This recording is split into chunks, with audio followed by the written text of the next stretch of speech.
Welcome everyone to something brand new for the channel.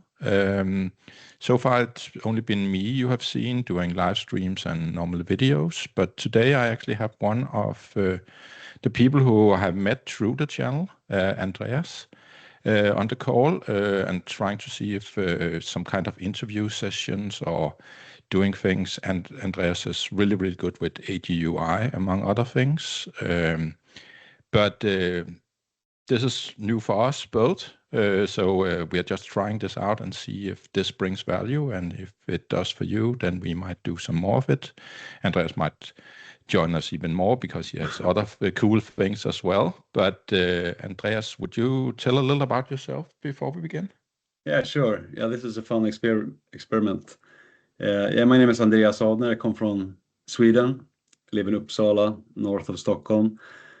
And I have been into the AI space not that long, to be honest. It's like 1.5 years. I got interested suddenly. I've been a Power Platform Microsoft consultant for lots of years, but the AI thing is pretty new to me. So I think I started looking at your videos. I wanted to understand what semantic kernel was, and then I found your semantic kernel videos. This was before Microsoft Agent Framework was a thing, so I started watching those. Yeah. And I think I just continued watching your videos. So your videos, I watched them religiously, and also your repo with the sample code and all the toolkit I've used quite a bit lately. So. Oh yeah. And the AGUI stuff, I got interested in user interfaces for agents last summer. So I started looking at the various specifications and emerging standards, and there weren't that much available at that point. But a couple of months later, some specifications started coming. We got the A2UI specification from Google. It's a user interface specification.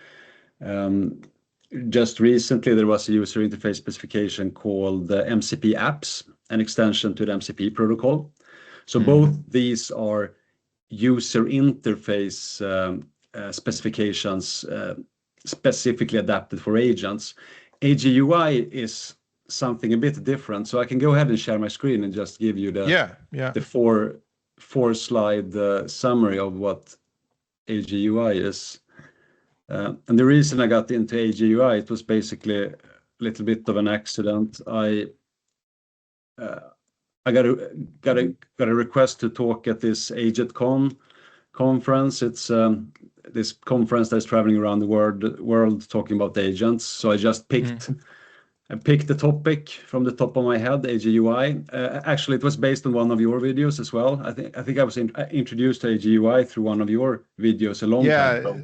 I made a video about it, and it was really, really cool what was going on. The thing that you could stream the data, you could get GUI through it, and so on. All what you're about to say, but I never really got around to it. Most of my production AI is mostly backend, so I haven't really had the use for it yet. So it sort of stalled on me, but then I saw your post on LinkedIn, and I can see there's much more to do. So yeah, and for me initially it was kind of hard to understand what this protocol was all about. I never really understood it, and I think the naming of the protocol is one problem. It implies that this somehow has something to do with user interfaces, but it doesn't really have anything to do with user interfaces. It's a enabler of user interface protocols more than anything else. So what it does is that it standardizes how AI agents on the back end connect to user-facing applications on the front end. So I think that the main observation here is, I think you also made this remark in your video, that streaming is not super easy to handle. Agents, they like to stream data, they like to stream tool results and so on, but streaming is kind of hard to handle on the front end, because in the API layer if you want to pick up the streaming chunks and send them to the front end, you need to do it in pretty different ways depending on which provider you're using. So the intention of AGUI is to abstract away that complexity and just provide a set of standard events that the AGUI backend can emit to the front end. So it's an event-driven protocol. It defines a set of events and an AGUI compatible agent orchestration backend can just emit these events to the front end. And I mean, Microsoft Agent Framework has AGUI functionality, so there are some AGUI libraries that you can use. And if you hook that up, then you can connect an AGUI capable front end to your backend and use it. So this is basically what it looks like from a high-level perspective. You have your user interface here, some kind of application. Everything that I have built on top of AGUI has been built in this framework called Copilot Kit. I don't know of any other front-end frameworks that support AGUI, to be honest, but there are quite a lot of back-end framework that supports it. So I've been using Copilot Kit on the front end, and I've tried a couple of backend agent orchestration frameworks that has AGUI support, and specifically Microsoft Agent Framework. Yeah, Copilot Kit is also the name of the company who made the AGUI protocol. Exactly. And so what is the framework made in? TypeScript or? Yeah, it's TypeScript. Yeah. I think it started up as some kind of internal initiative, just then they needed it for their own tooling, and then they made the specification out of it. And it has been adapted pretty quickly, but from quite a few agent orchestration providers. So it's becoming a de facto standard. So I think and this makes it kind of interesting. There's so many frameworks adopting AGUI. So that means that if Microsoft Agent Framework is not fully adopting it, that might be a gap. So what we're hoping for here is that Microsoft Agent Framework will have the full capability, so we can hook it up with Copilot Kit, for example, and build the front end. Yeah, but just the fact that they have already looked at it, despite being so busy with getting a release, is a good indication. Yeah, it's a good sign. It is a good sign. So the AGUI specification, it specifies a set of events. So I think it's like 17, 18 events in total that indicate certain life cycle events of the agent. So if you start an agent run, and a run started event is being emitted. If you stream text, lots of text message content events are being emitted, including the text chunks. And that there are also tool calling events that you can subscribe to create some kind of dynamically rendered GUI that is being dynamically updated as the tool call progresses. And also we have some state synchronization events. So the idea here is that there is a state, and this state is shared between the backend and the front end. So whenever the agent modifies the state on the backend, the front end will be immediately notified, and the other way around. So that is the foundational concepts of AGUI: streaming, tool call events, and state synchronization. So typically this is what an agent run can look like. If we have an application here, perhaps you add an ingredient to your recipe list. First, the backend emits a state snapshot event, instructing the front end that this is my complete state. If you have any other state in your memory, throw it away. Here is the complete new state. And then as you mutate the state on the backend, as you add ingredients, then you get a series of state delta events. So we're not sending the whole state every time, we're just sending the delta to make it more efficient. So that's basically the way it works. And I can show you some demos that I did on AgentCon. I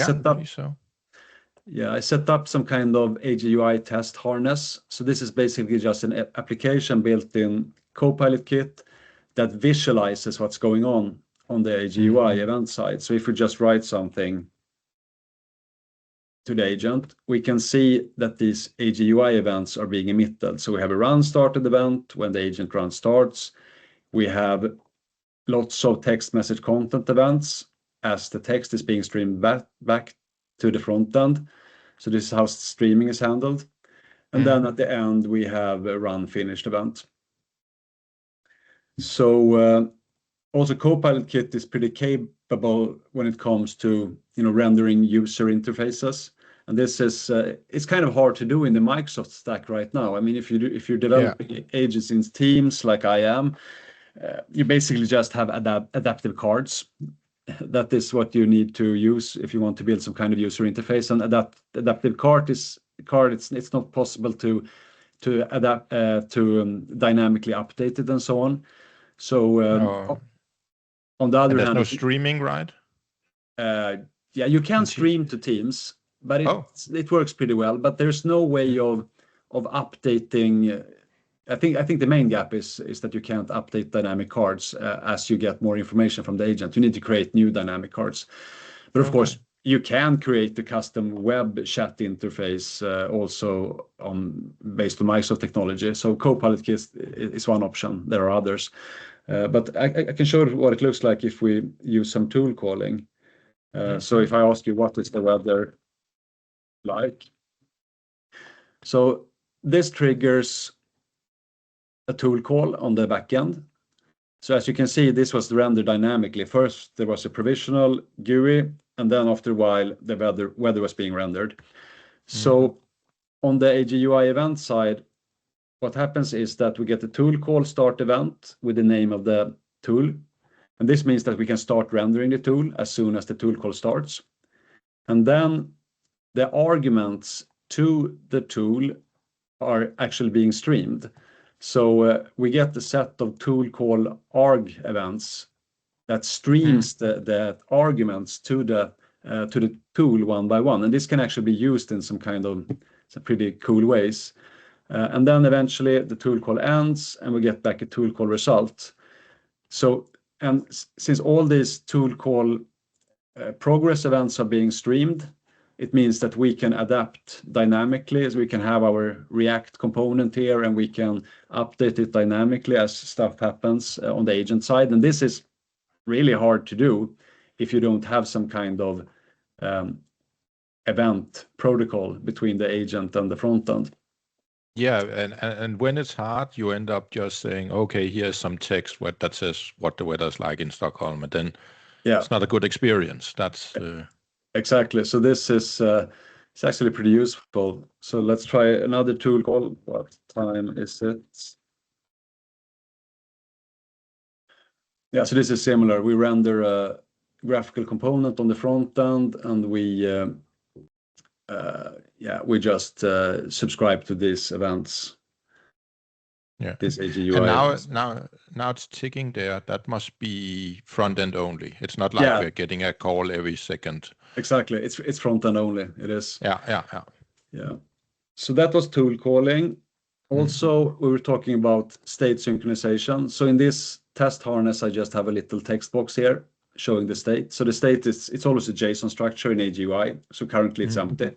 So we can tell the agent to set the state to indicate that currently we are doing a live stream with Rasmus.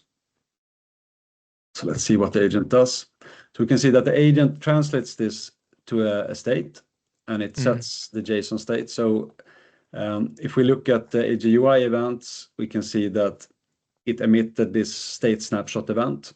So this was the event that is emitted when the agent wants to tell the front end, okay, this is the complete state.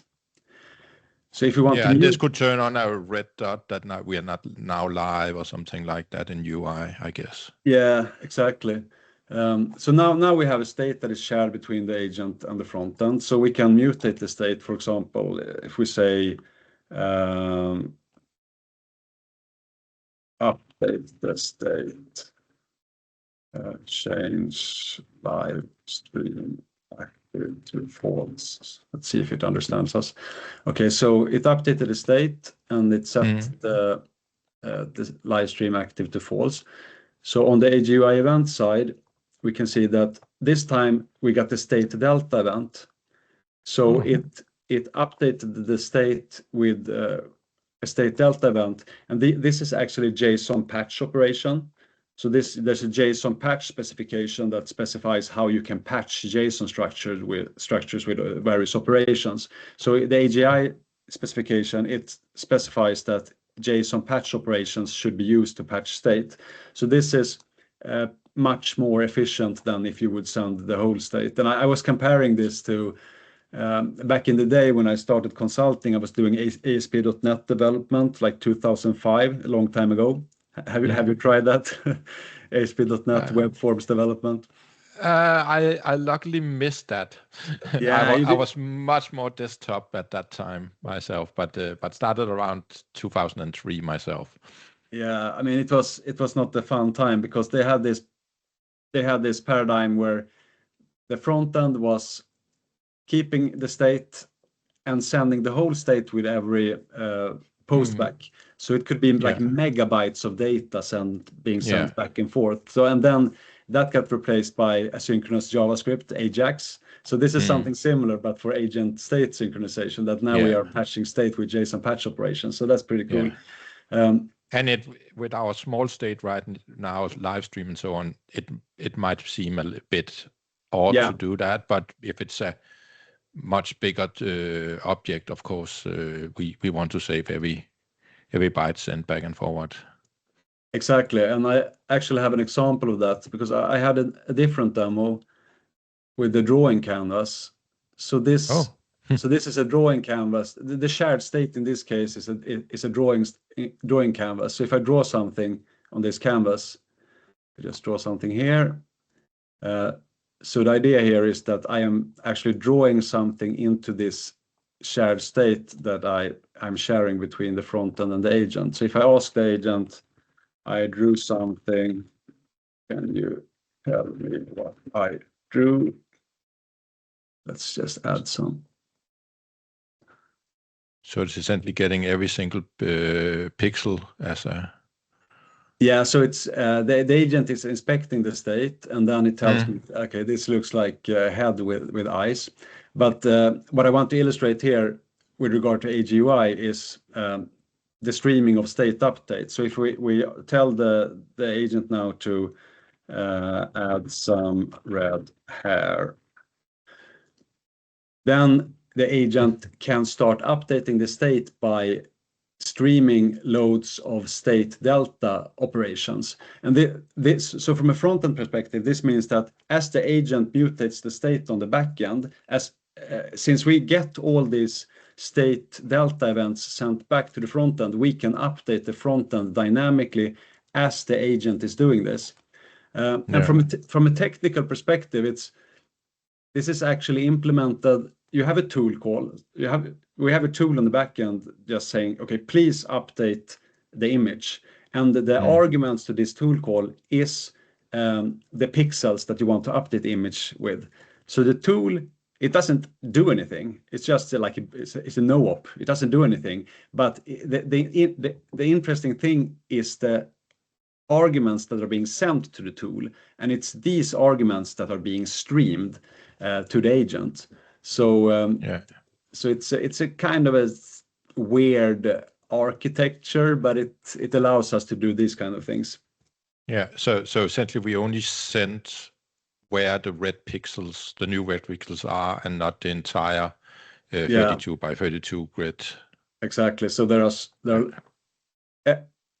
are loads of state delta events. Each one has a JSON patch operation. So it's add this pixel, and so on. So this is basically AGUI, and what I have shown you up to this point, it has nothing to do with Microsoft Agent Framework. I'm using a different backend here. But if we look at Microsoft Agent Framework, what is the state of AGUI support in Microsoft Agent Framework? If you just Google AGUI in Microsoft Agent Framework, you come to this page. Bring your Microsoft Agent Framework agents to your users. So there is a command here you can run to scaffold up some kind of sample code. And if you do that, you get, let's see, you get this application, which is a Copilot Kit application with the Microsoft Agent Framework backend. And this backend is, pretty, it's not RC1, it's pretty old libraries. Oh, fair yeah, and if you run it, let's see. If you run it, you get a demo that is a little bit weird. It's some kind of proverb generator. So this illustrates some AGUI concepts. It illustrates, for example, generative UI, as we talked about before. We have, for example, I can click write agent state, and then it tells the agent to add the proverb, and then it gets added to the state, and then the component also gets updated. But it is a little bit of a weird sample because the code is pretty hard to understand. And also, if you just try to chat to the agent, you can't chat to the agent because all the code on the back end is just all about. Actually, it seems you can chat to the agent, but usually it just creates proverbs on the back end and then just tells you how it mutated the state. So this is not a very, sorry, wrong code. So this sample code, and I think this is probably the sample code that you looked at also when you looked into this and did your video back in. Yes, and I tried to get all the different events to work and made my own agents on top of it in order to get it working, and it was very, very difficult. And that was also one of the reasons the second video I had, I basically stated this feels okay. There's a future here, but it's not ready. And it might also be simply because it's demo code. Agent Framework is really, really good for making their frameworks, less so with their samples, to be honest, sometimes. And I can definitely see it's some old code with the agent threads still being there. We can talk about it. So the question is, who is maintaining this Copilot Kit Agent Framework sample? That is a good question because it probably needs to be updated. I know it's not one of the primary team members, but it is someone close to them at least. They have shown this on their office hours as well at some point. But it will be interesting. As of this recording for the audience, we have just received the release candidate 1. And we are 4 to 6 weeks out from a general release. And I guess if they feel like, should we be ready for 1.0 or should we update the Copilot Kit sample, then it's probably the first one they're focusing on right now. They are focusing on the right things, that's for sure. I definitely think so as well. After the fact, what happens then? Is it all demos, all fit and finish, then it will be really good? Or is it on to the next thing, whatever that is, which we also want. We are spoiled, of course. We want to have everything from them, and they are only a team still. And if you're heavily into something special like I am, I'm pretty into AGUI, then I want them to prioritize the AGUI stuff, and other people want to prioritize other stuff. But if we just continue looking at, there is, if you just Google AGUI Dojo, this is basically the playground for AGUI that illustrates integration with loads of different orchestration frameworks. So here, if we select Microsoft Agent Framework.net, here there are quite a lot of different samples that illustrate different aspects of AGUI, and some of these are like pretty cool. The thing is that you can find the backend source code for this in the Microsoft Agent Framework repo. So if you go to .NET and samples and AGUI client server, here is the backend code. But there is no Copilot Kit frontend code. So if you want to try the frontend stuff, then like I did yesterday, then you have to go into the individual sample, then you can click code, and then you can just copy paste the Copilot Kit stuff. So I actually got this working locally, but this could be simpler because this is actually a pretty awesome showcase for AGUI and the Microsoft Agent Framework.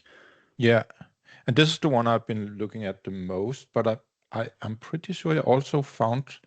Did you find the front end stuff? I found one from Copilot Kit themselves as well, with the sort of the same, but I don't have it on top of mind here.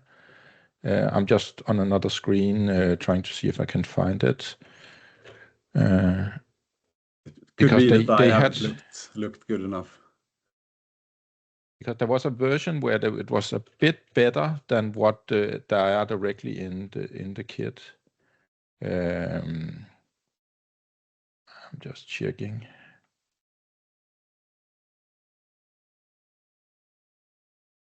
Because if we look here, we're probably not seeing my screen, but there's a Copilot Kit have their own GitHub repo, and let me search for .NET. Okay, so it's probably in the Copilot Kit repo then. Yeah, I found something at least, but right now I can't find it. But that's fine. Here it is. Let me send you a quick link, then you can open it on screen.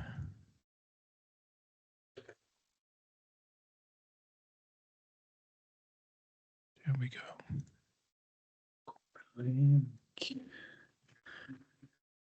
So I think this was the one I made most of because that was them, and this was the real backend.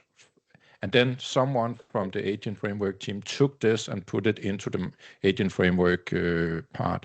I don't know if the front end is here. I only looked at the code. Okay, but you might be I haven't better seen this one. Yeah. Anyway, so the demos are pretty cool, but you can't really see what goes on the AGUI side. But if you run these demos locally, what you can do then is that you can enable something called the AGUI inspector.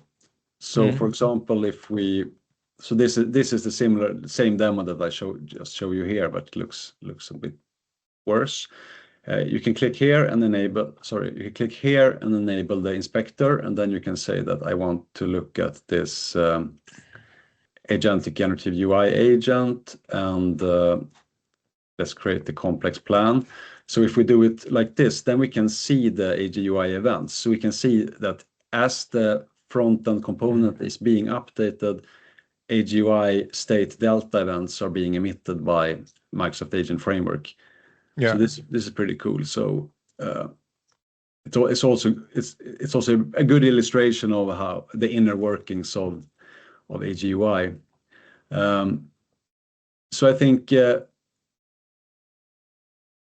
the samples are pretty great, but what is maybe not as great is the plumbing.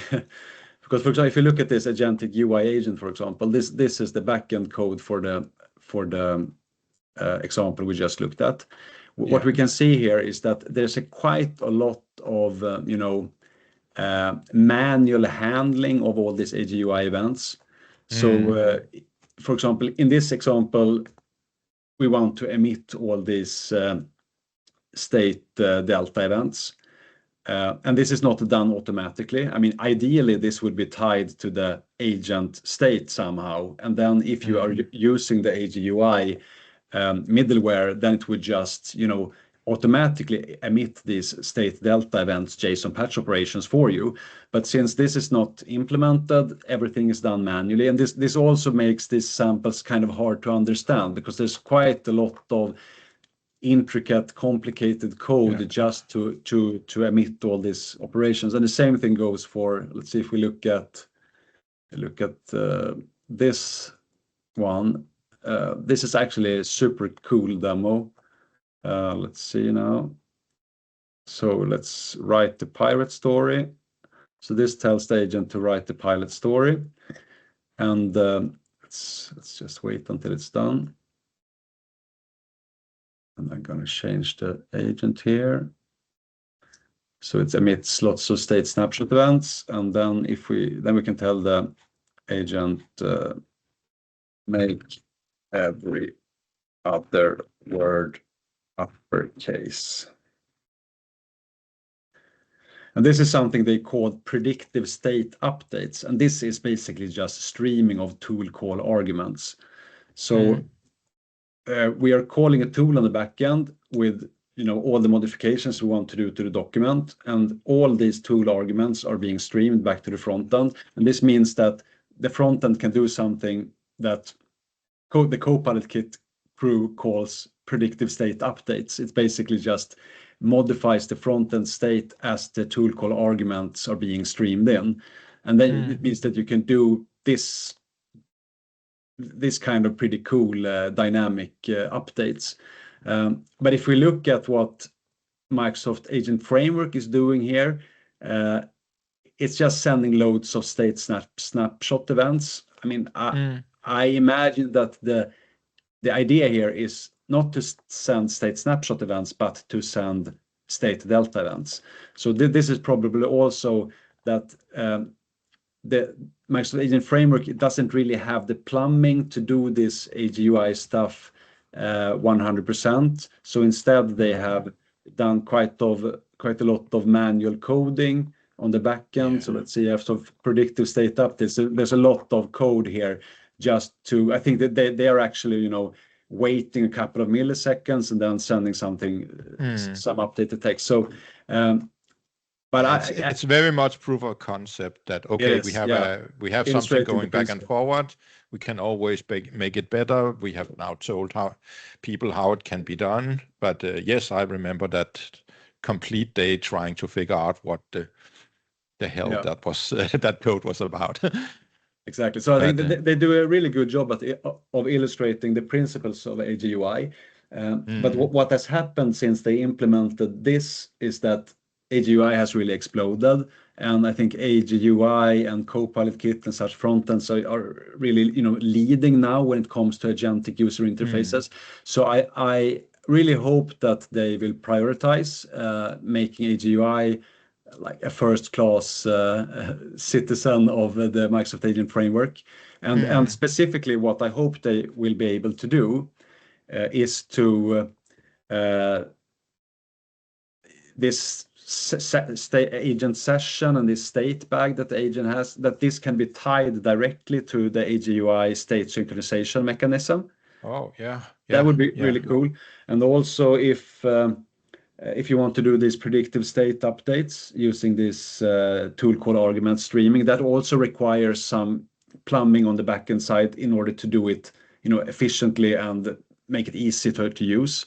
So I'm hoping that they will be building that kind of stuff going forward. Yeah. So that's basically my 5 cents when it comes to AGUI. I think it's pretty cool. I've been talking quite a lot about the AGUI the last couple of months. So we'll just have to see what happens. Yeah. Have you used any of it in production, or is it only demos so far? Only demos, 100% demos. Yeah. So the same for me, because also things like the Microsoft Foundry don't support it, and all these. It is a very low-level support right now, but again, it makes sense with their current state, which is also what we talked about prior to this. Talking a little about the release candidate that is out now. I have definitely spent quite a few hours in the last week or so trying to get my head around a lot of breaking changes. I had never been part of a Microsoft release like this where they actually did go up to a release candidate.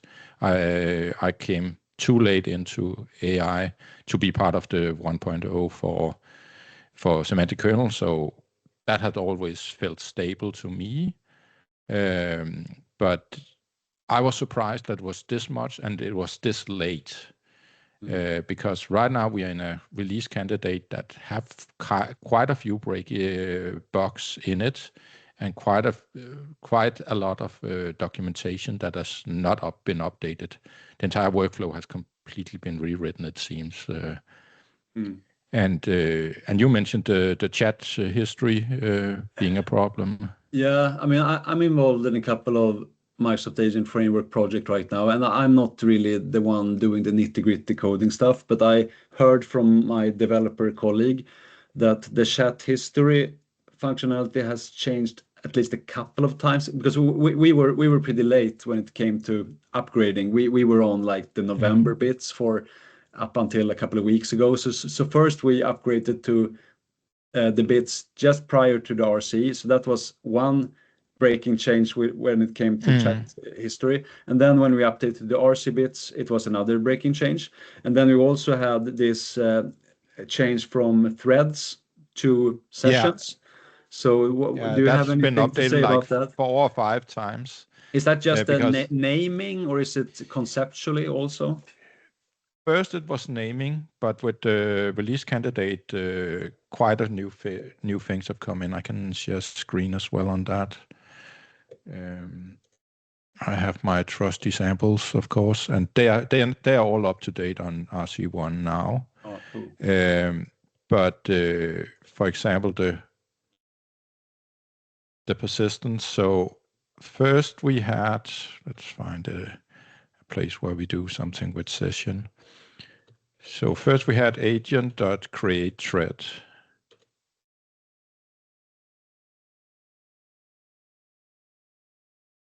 Then we ended up with createThread async. Then it became session. And then all the other ones broke as well with everything. Before that, we had the session that we could get out serialize and deserialize. That then happened suddenly on the agent itself, and so on. And right now, there's if we take one of the sessions out here, there's this new thing about a state bag being here. Exactly. Yeah. And before you could just say get service, not very discoverable, but you could say I list of chat message. That is not possible either anymore because it's not really in the session anymore, which is a really, really odd thing. I'm actually talking with Wesley, who's on the AI team, to make it more discoverable. I have given him 4 different ideas on how it could be better. Because right now, if you need to get your messages, you actually need to go to the agent and get the in-memory chat history. And then you need to use that provider to get the messages sending in the session, which is very, very confusing, this setup. And I've given some ideas to the team, what we could do about this. And if they don't want to do that, I will put it into my Agent Framework toolkit. Yeah.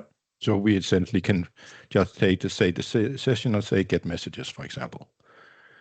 But this state bag, that is like an individual state bag for that particular agent. There is no concept of sharing state between multi-agents or stuff like that. As far as I understand, the state bag itself is on the session and not on the agent. But in the state bag, there is the messages as one of the state bag items. Right. So you can get the messages, but else you can just say set value and get value, and then you can essentially share state using that, as far as I understood it. I have not made a video about this yet, but that's how I understand it. And as I spoke with Wesley about it, he mentioned that it was to make it more lightweight, so sessions could be used across multiple agents. Okay. But I have not tried how that works.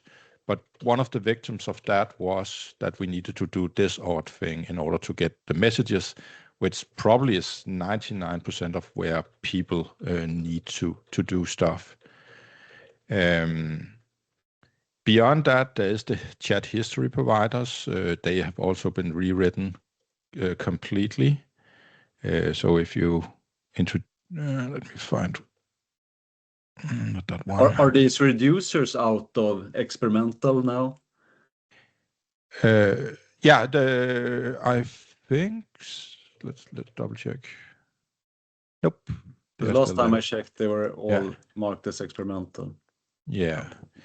I would probably just write one myself. There's very little code behind the scenes of them, to be honest.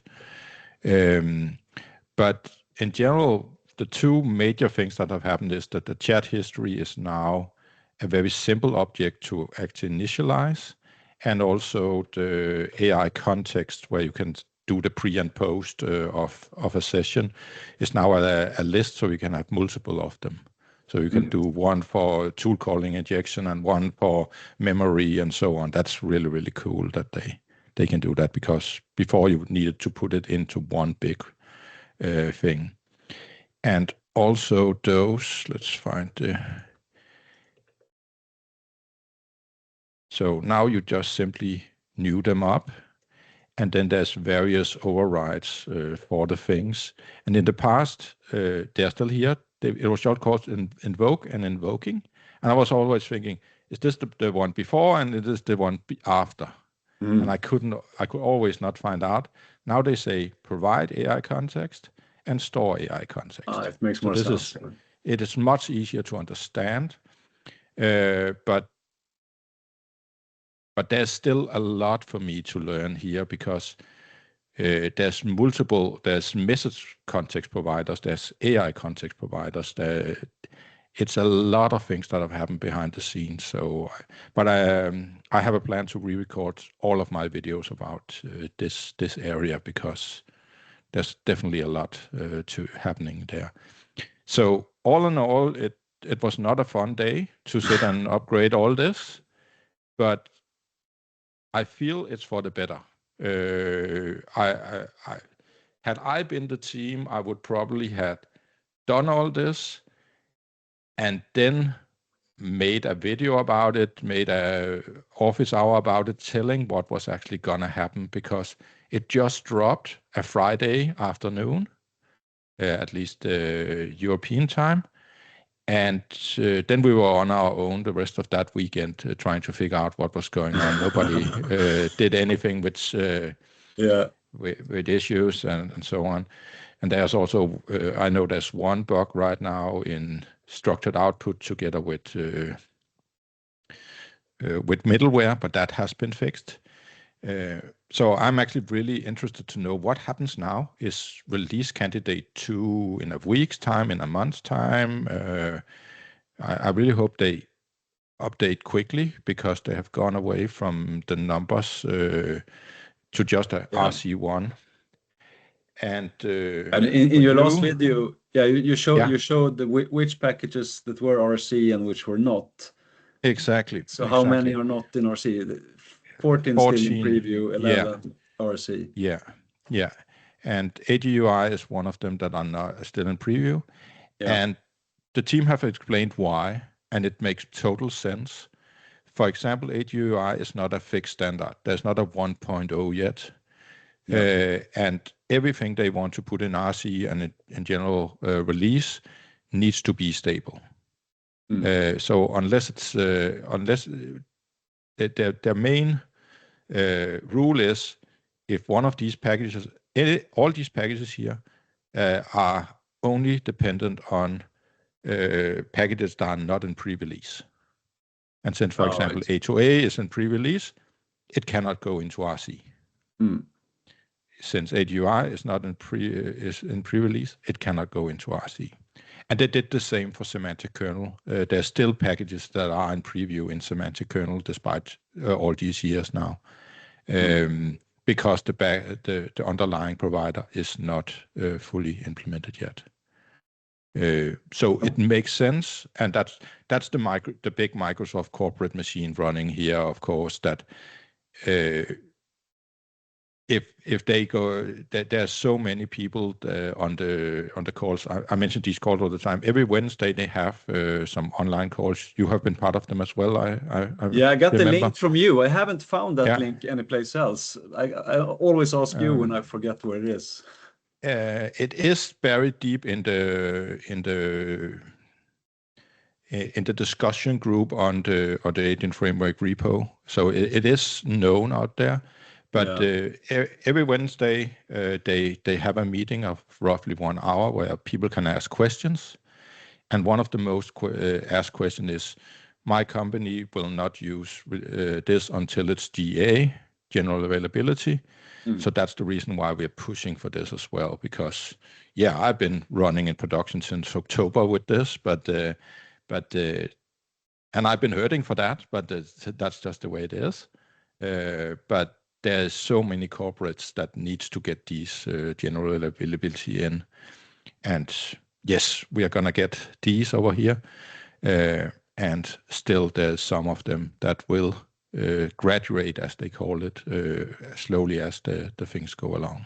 Yeah, we're waiting for, we're waiting for the GA for Microsoft Agent Framework. And then since we are developing agents for Teams, then we also have a direct dependency on the Microsoft 365 Agents SDK. And I think that are also some bits not yet generally available. And then my goal is to make all agents governable in Microsoft Agent 365 infrastructure, and that is also not yet generally available. So there's quite a lot of graduation that needs to be coming soon. Yeah, but in general, it feels like there is, okay, now we are over the Christmas period. Now Christmas period for Microsoft seems to stretch way into January, because right now the model context protocol NuGet package is getting an RC1. Agent framework is getting an RC1. All the pieces are coming together now. All the pieces are slowly talking about, now we want to go with general availability, and that's really cool. Of course, Microsoft can't push Google to finish their A2A, of course, so some of them they are dependent on, but it really feels like, okay, now we are slowly getting to a point where we feel like we actually have something stable. I can also see it with the reasoning effort. For a long time, we had OpenAI who had the reasoning effort with low, medium, high, and so on. While all the others, Anthropic and Google, they just used a max allowed tokens and so on. Now Google have actually switched to a low, medium, high system as well. So hopefully at some point... Is it easier to set those, or is it still this raw object representation? They are still the same. And that is for, again, the team have mentioned the reason is, it is a Wild West how you set reasoning, how in the world should they choose something. And that's what my tool does something about, of course. If I were the Microsoft team, I would probably release some preview package with a lot of extensions methods in it to set it, because it is annoying to put like 10, 15 lines of code just to set a reasoning effort of low on a OpenAI client. Yeah, and also remember that you and I had a discussion a while back about the dependency to the OpenAI package, because it was OpenAI is releasing new stuff all the time, and it takes a while for that stuff to make it into the OpenAI NuGet package, and this also means that it takes a while for this stuff to make its way into Microsoft Agent Framework. And sometimes it's irritating. I think it was when the GPT 5.2 was released, or it was some new functionality that was added from OpenAI, and it took quite some time because before it was available in Microsoft Agent Framework for that particular reason. Yeah. It's good being impatient. Yeah. But I sometimes, when I feel impatient, go and just take a think about, okay, how much would it be to be on this framework team, trying to get all this working at the same time as all these internal questions and playing nice with it must not be easy to do this at the same time.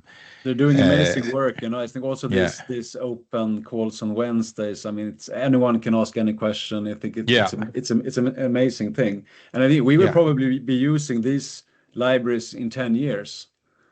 So this is we will remember this RC phase as pretty brief.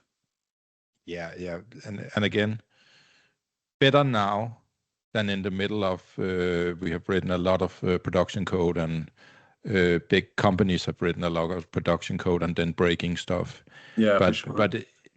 But when the next things come, before we didn't have reasoning, what is the next thing that comes in AI, and how easy will it be to adapt into anything? Yeah. I think we just need to learn that. So before all this AI, I was very, very hesitant about preview packages. Now I'm preview package everything because they have totally screwed me over in that regard. But and if you're up to on your code, it's not too difficult. But of course, if you are a Fortune 500 company, mission critical things, you can't have things like that. And different mindset, different things. And if you want to be that, you need to be slow, and Microsoft need to be a bit slower than what we can do. So that's just the way it is, I think. Exactly. Cool. That was everything we had talked about. Do you want to plug anything? This was fun, Rasmus. Yeah? Let's do it. Yeah. Let's do it again. Yeah, I definitely know you know a lot about Copilot and Teams at some point that I haven't looked at yet. Yeah, let's talk about that sometime. Yeah. That's also fun. Excellent. Thanks a lot, Rasmus. Anything you want to plug before? No, not really. Hit me up on LinkedIn. Yeah. If you want to talk to me about AI. I'll put your LinkedIn contacts in the comments of this. Oh, perfect. Thank you. Cool. Yeah. Excellent. Yeah. Take care. See you. Bye-bye.